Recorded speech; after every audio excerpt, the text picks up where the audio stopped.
శ్రీమద్ వాల్మీకి రామాయణమునందలి సుందరకాండము 22వ సర్గము ప్రారంభము. సీతాదేవి పలికిన పరుష వచనములు విన్నాడు రావణుడు. ఆమె పలుకుల వినజాలకపోయినాడు రావణుడు. కఠోరమైనటువంటి మాటలతో ఆమె మనస్సును నొప్పిస్తున్నాడు. సీత, ఎంతటి కర్ణ కఠోర వచనములు, ఎంతటి ఘోర అసభ్య దూషణలు! స్త్రీలను బుజ్జగించే కొలది పురుషుడు వారికి లోనవుతాడు. వారు తమకు అనుకూలంగా ఎన్ని మాటలు మాట్లాడుతున్నా ప్రియుని యొక్క వచనములను వినక తిరస్కారం చేస్తూ ఉంటారు. ఇది ఆడవారి నైజం. అపమార్గమున పరుగులు తీయుచున్న గుర్రములను సమర్థుడైన సారథి అదుపు చేయునట్లు నీ కఠిన వచనముల కారణముగా నాకు వచ్చిన పట్టరాని కోపమును నాకు నీపై గల వలపు నిగ్రహిస్తోంది. నువ్వు ఏమి మాట్లాడుతున్నా నిన్ను ఏమీ అనలేకపోతున్నాను. దేనికో తెలియనా?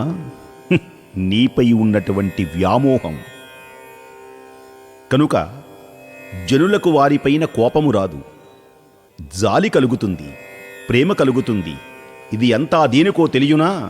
దీని పేరే వ్యామోహం. నీపైన నేను ఇష్టపడ్డాను కనుక నీవు ఏది మాట్లాడుతున్నా నీపైన నాకు కోపము రావటం లేదు. సుముఖి, నీవు వధించడానికి తగినటువంటి దానివి. ఇంతవరకు ఈ రావణుని ఎదురించి బ్రతికినవాడు ఎవ్వడూ లేడు. నన్ను అవమానించావు. కపట వనవాసము చేసేటువంటి ఆ రాముని యందే ఆసక్తి గలదానివైనా నిన్ను నేను చంపకుండా ఉంటున్నాను. కారణమేమిటి అంటే నీపై ఉన్నటువంటి ప్రేమే అని తెలుసుకో. ఓ మైథిలి, నీవు నాతో పలికిన ప్రతి వాక్యానికి నిన్ను దారుణంగా చంపవలసినటువంటి స్థితి ఉన్నది. కానీ కోప ఉద్రేకములు నాకు మనస్సులో కలుగుతున్నా దాన్ని ఆగ్రహించుతున్నా అనుగ్రహంగా భావించి నీపై ప్రేమ కురిపిస్తున్నాను. వైదేహితో ఇలా మాట్లాడుతున్నాడు రావణుడు. నేను నీకు వసగినటువంటి గడువు 2 నెలలే అని ఆలోచించుకో. ఏడాది గడువులో ఇక మిగిలి ఉన్నది 2 నెలలే అని భావించు. దానికి నేను కట్టుబడి ఉన్నాను. ఆ తరువాత నీవు నా దానవు కావలసినది. ఈ 2 నెలల వ్యవధిలో నా వశం కాకపోతే ప్రాతకాలమున భోజనమునకై వంటశాలలో నిన్ను ముక్కలుగా ఖండిస్తాను. జానకిని భయపెడుతుంటే దేవగంధర్వ కన్యలు బిత్తర చూపులతో చూస్తున్నారు. మహాపతివ్రత శిరోమణి గనక శాపమిస్తే తన భర్త నిలువునా కూలిపోయి భస్మమైపోతాడు అని ఆ భార్యలకు భయం. పతివ్రతల యొక్క ధర్మం పతివ్రతలకు తెలుసు. రావణుని యొక్క భార్యలందరూ పతివ్రతలే. వారందరూ కూడా సీతమ్మ ఏమవుతుందో, ఏమి చేస్తుందో అనేటువంటి భయంతో ముఖభంగిమలతో కనుసైగలతో సీతను ఊరడిస్తున్నారు. అమ్మా, నీవేమనకు అని. ఈ విషయము రావణునికి తెలియదు. తన యొక్క పాతివ్రత్య బలముతో దర్పమును ప్రకటిస్తూ సీతామహాసాధ్వీమణి హితకరమైనటువంటి వచనములు రావణునితో మాట్లాడుతున్నది. రావణ, నిజముగా నీ మేలు కోరేటువంటి వారు అతి నింజమైనటువంటి దుష్కార్యమును నివారింపడానికి ఎవడూ సమర్థుడు కాడా? ఇది యోగ్యమైనటువంటి పని కాదు అని ఎవరూ నీతో చెప్పటం లేదా? దేవేంద్రునకు శచీదేవి వలె ధర్మాత్ముడైన శ్రీరామునకు నేను ధర్మపత్నిని. అట్టి నన్ను ఈ ముల్లోకములలో ఎవ్వడూ మనస్సున సైతము కాంక్షింపజాలడు. నీవు మాత్రము ఈ దుస్సాహసానికి ఒడికట్టావు. పూరి రాక్షసాధమా, మిక్కిలి తేజస్శాలి అయిన శ్రీరాముని భార్యననైన నన్ను ఇట్టి కారు కూతలు కూసిన నీవు ఎక్కడికి వెళ్ళినా సరే సావు నుండి తప్పించుకోలేవు. శ్రీరామునితో యుద్ధమునకు సిద్ధమగుట అడవిలో కుందేలు మదపుటేనుగును ఎదిరించటం లాంటిది. శ్రీరామచంద్ర ప్రభువు మదపుటేనుగు లాంటివాడు, నువ్వొక కుందేలు లాంటివాడివి. ఇక్ష్వాకు వంశ ప్రభువైన శ్రీరామచంద్రమూర్తి కంటబడడానికి జంకి దొంగచాటుగా మాయా మృగము అనేటువంటి నెపంతో నా ప్రభువును దూరం చేసి మోసం చేసి కపట జంగమ వేషధారివై నన్ను అపహరించుకొని తీసుకొని వచ్చావు. ఆయన లేనప్పుడు పరోక్షంగా ప్రగల్భాలు పలుకుతావా? సిగ్గులేదా? నీవంతటి బలవంతుడవైతే శ్రీరామచంద్రమూర్తిని ఎదిరించు. నీవు శ్రీరామచంద్రమూర్తి కంటపడితే ఆయన శక్తి ఏమిటో నీకు తెలుస్తుంది. ఓరి దుష్టుడా! కృష్ణ పింగళ వర్ణములు కలిగిన నీ నేత్రములు క్రూరములై వికృతములై కనబడుతున్నాయి. పాపాత్ముడా, కామాంధుడా! క్రూర నేత్రములు ఆ గిర్ర గిర్ర తిరిగి నేల పడవి. ఊరి పాపాత్ముడా! నన్ను పలికినటువంటి ఆ నోరు మూతపడదే? ఆ నాలుక గిజ గిజలాడి తెగి పడదే? ఓ దశకంఠ, నీవు భస్మము చేయదగినవాడవు. నిన్ను నిలువునా భస్మం చేయగలిగినటువంటి శక్తి నాకు ఉన్నది. దేనికో తెలియనా? నేను పతివ్రతను. పాతివ్రత్య మహిమ నీకేమి తెలియను? నిన్ను నిలువునా భస్మం చెయ్యగలను. కానీ ఈనాడు నా భర్త ఆ రామచంద్రమూర్తి ఆజ్ఞలేదే, కనుకనే నీవు బ్రతికిపోయినావు. నేను ప్రజ్ఞాశాలి అయిన శ్రీరామచంద్రమూర్తి పత్నిని. వాస్తవముగా నన్ను నీవు అపహరింపజాలవు. కానీ నీవు చావు దగ్గర పడినందువలననే ఈ విధమైనటువంటి పలుకులు పలుకుతున్నావు. దీనికి ఏమాత్రం సంశయము లేదు. నేను వీరుడను, కుబేరుని సోదరుడను, అపారబల సంపన్నుడను అని బీరములు పలుకుతున్నావే. నీవు శ్రీరాముని దూరముగా పంపి దొంగవలే పరసతిని ఎందుకని అపహరించుకొని వచ్చావు? దేనికని ఇలా మాట్లాడుతున్నావు? అర్థమైనదిలే నీ బలం. నా భర్త సింహం. మళ్ళీ చెబుతున్నాను, పురుష సింహముల గాలికి బెదరి పారిపోతివి సునకము మాదిరి. ఈ మాటలు వినినటువంటి రావణుడు ఉగ్రుడైనాడు. ఆమె వైపు గుడ్లు మిరికించి పెద్దవి చేసి అని దూసుకొస్తున్నాడు రావణుడు.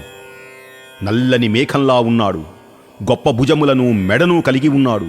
అతడు సింహము వంటి బలాన్ని గమనాన్ని కలిగినవాడు. ఐశ్వర్యవంతుడు.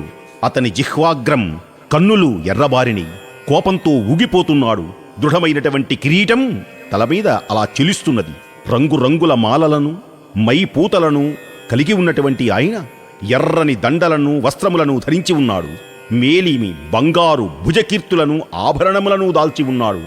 అమృతము కొరకై సముద్ర మథన సమయమున వాసుకి అని పేరుగలిగిన పాముచే చుట్టబడిన మందర పర్వతంలా రావణుని యొక్క నల్లని గొప్ప మొలతాడు చేయి ఒప్పుచున్నాడు. నిండుగా బలిష్టములైన భుజములతో ఆ రావణుడు పర్వత సదృశుడై 2 శిఖరములతో విరాజిల్లుచున్న మందర గిరిలా శోభిల్లుతున్నాడు. తరుణ భానుని శోభలతో ధగధగలాడుచు మిరిసేటువంటి కుండలములతో రావణుడు ఎర్రని చిగుళ్లతో పుష్పములతో ఒప్పుచున్న 2 అశోక వృక్షములను ఇరువైపుల యందు కలిగి ఉన్న ఒక పర్వతం ఎలా ఉంటుందో అలా విరాజిల్లుతున్నాడు. ఇంకా కల్పవృక్ష సదృశుడై ఆకృతి దాల్చిన వసంతుని వలె సర్వ అలంకార భూషితుడై ఉన్నాడు. అయితేనే శ్మశానంలో ఉన్న మండపంలా భయంకరంగా ఉన్నాడు.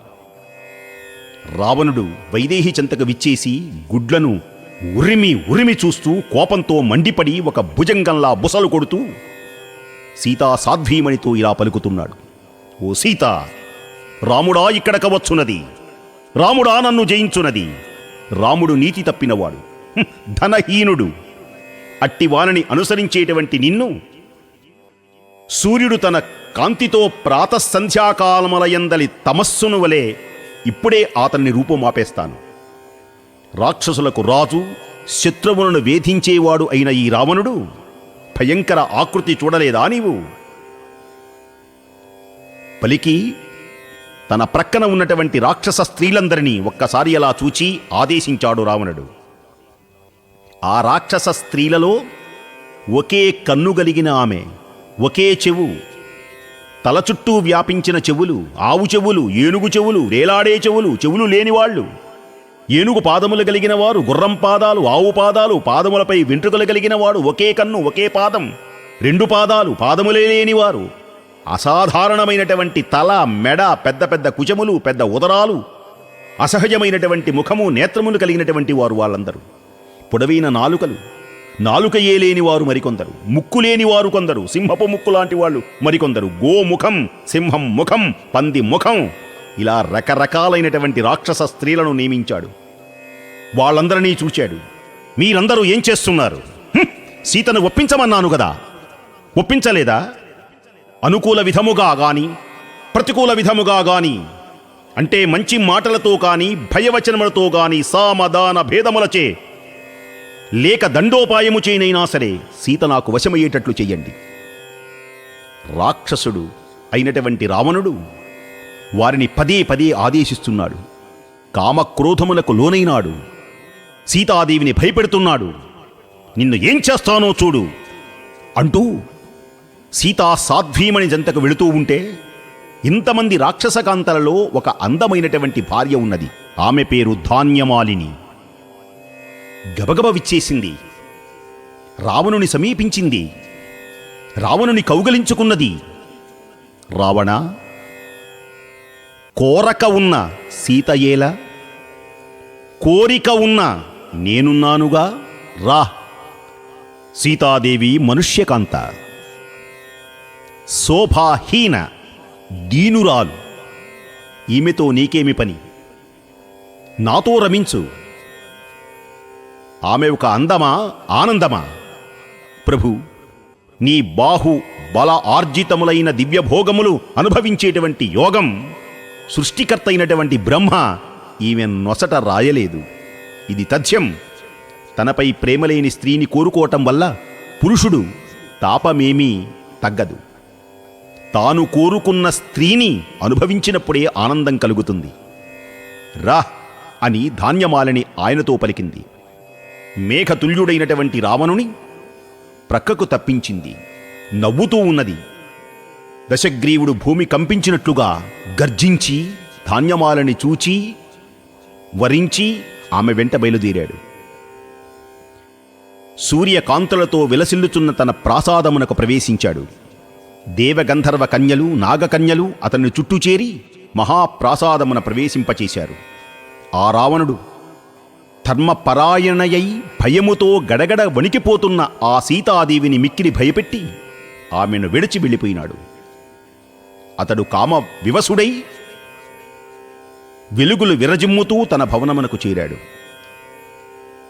ఇది శ్రీమద్ వాల్మీకి రామాయణమునందలి సుందరకాండము యథాతథ అనువాదము 22వ సర్గము సమాప్తము.